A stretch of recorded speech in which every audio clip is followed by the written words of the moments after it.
Hai, apa kabar buat kalian semua? Selamat bergabung di channel saya dan jangan lupa please klik subscribe. Karena jika kalian klik subscribe itu akan membuat saya lebih semangat lagi untuk membuat konten selanjutnya. Dan aktifkan tanda loncengnya. Jika kalian aktifkan tanda loncengnya, kalian orang pertama yang mengetahui konten terbaru dari saya. Dan jangan lupa di like. Thank you ya beb. Nah, jadi setiap hari jangan lupa kita itu untuk menjaga kesehatan ya beb ya, dengan cara berolahraga. Jadi seminggu itu cukup sekali aja jika kalian tidak sempat untuk berolahraga ya.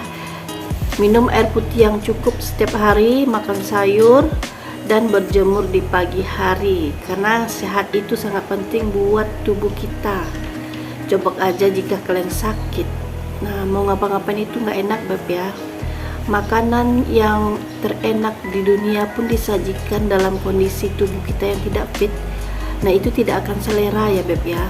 Karena sehat itu sangat penting. Jadi jangan pernah kalian lupa melakukan hal-hal yang tadi saya jelaskan, oke?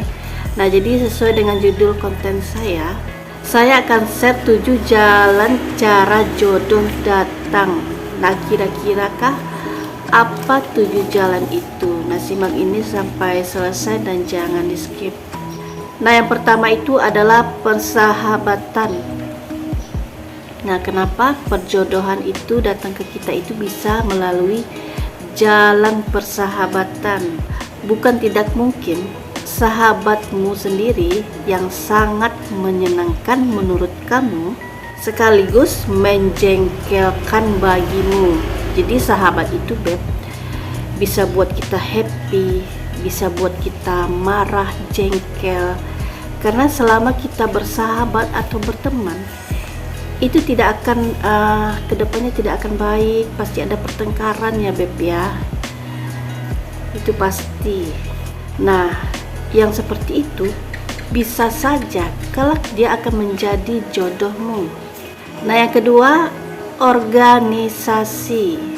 Nah, kenapa di organisasi juga bisa menjadi jodoh kita, jalan kita? Kira-kira kenapa kira-kira? Kawan sepemikiran dan seperjuangan dalam organisasi rasanya oke. Juga kalau menjadi jodoh yang mendukung visi hidupmu ke masa depan maksudnya. Nah, yang ketiga, event. Tidak jarang juga dalam sebuah event, baik itu keagamaan atau sosial, bisa menjadi jalan perjumpaan jodoh seseorang. Nah, yang begini tuh banyak banget beb ya. Contohnya nih ya, teman saya tuh ya, dia ini setiap minggu sering ke gereja. Jadi setiap minggu dia rutin ke gereja. Nah, dia berjumpa dengan suaminya yang sekarang itu ya di gereja beb. Jadi karena tiap minggu ke gereja, dia sering bertemu dengan suaminya sekarang ini. Nah, disitulah dia awal mula bertemu ya beb ya. Jadi pertemuan mereka itu semakin intens gitu kan, menemukan kenyamanan, kecocokan gitu kan satu sama lain. Nah, jadi akhirnya mereka sepakat menjalin hubungan. Nah, akhirnya mereka berjodoh dan mereka menikah. Nah, sekarang sudah mempunyai anak satu ya beb ya. Nah, jadi beb, yang seperti hal itu bisa aja terjadi di kehidupan kita, karena kita nggak tahu jodoh kita itu jumpanya di mana ya beb ya. Nah, yang kelima itu rekan kerja. Punya rekan kerja yang setiap hari bertemu dan kamu itu juga tahu bahwa dia itu orang yang baik banget. Atau ada rekan kerja yang beda divisi yang menarik hatimu. Nah, boleh juga tuh yang begitu. Nah, terkadang beb ya, cinlok di tempat kerja itu juga banyak yang terjadi. Bahkan juga banyak yang sampai ke pernikahan ya beb ya. Nah, saya juga punya sepupu tuh ya, mereka juga satu kerja ya beb ya. sama-sama kerja di satu PT. Nah akhirnya mereka sering ketemu setiap hari. Mungkin getar-getar hati itu udah ada gitu kan, karena setiap hari bertemu gitu kan. Pandangan mata udah mulai berubah gitu kan, hati juga udah mulai berubah. Nah akhirnya mereka menjalin hubungan. Nah sampai karena udah berjodoh, akhirnya mereka juga menikah dan juga udah mempunyai anak satu.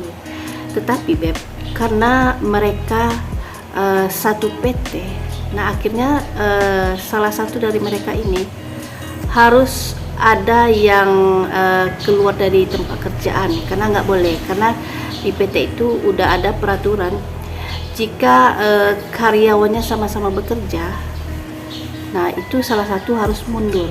Nah akhirnya adik saya yang perempuan yang mundur, nah yang sang suami tetap bekerja.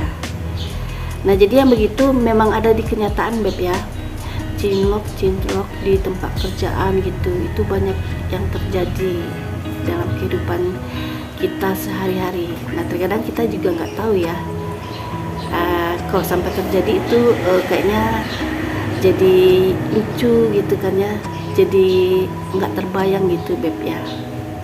Ya gitulah namanya kehidupan, kita nggak tahu kedepannya itu hidup kita itu seperti apa kira-kira. Nah yang keenam itu orang tua. Setiap orang tua pasti memberikan ingin yang terbaik bagi anaknya. Jadi banyak juga di luar sana orang tua itu menjodohkan anaknya. Jadi perjodohan orang tua ke anak, biasanya tuh orang tua itu menjodohkan anaknya dengan anaknya temen dia gitu kan, sahabat dia yang udah lama dia kenal. Nah dalam kehidupan sehari-hari itu juga banyak terjadi ya Beb ya, bukan zaman ini aja, dari zaman dulu gitu kan sampai zaman sekarang yang perjodohan, dijodohkan orang tua itu ada Beb, memang ada kenyataannya ya. Nah itu tergantung dari kalian pribadi masing-masing.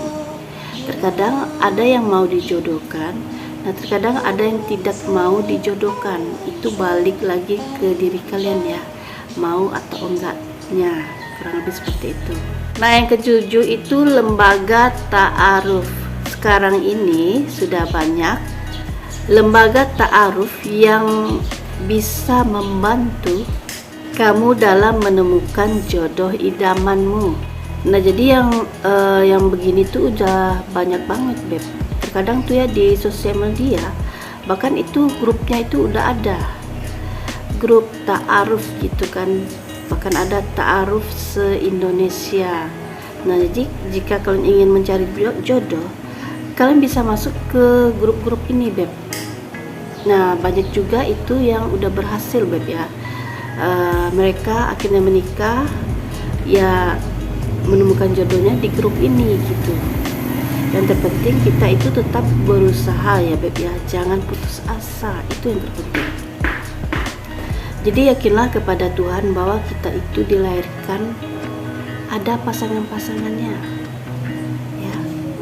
Nah jadi kurang lebih seperti itu share saya mengenai 7 jalan cara jodoh datang. Nah semoga kalian paham ya Beb ya. Nah yang belum subscribe, please klik subscribe dan aktifkan tanda loncengnya. Jika kalian aktifkan tanda loncengnya, kalian orang pertama yang mengetahui konten terbaru dari saya. Dan jangan lupa di like. Thank you.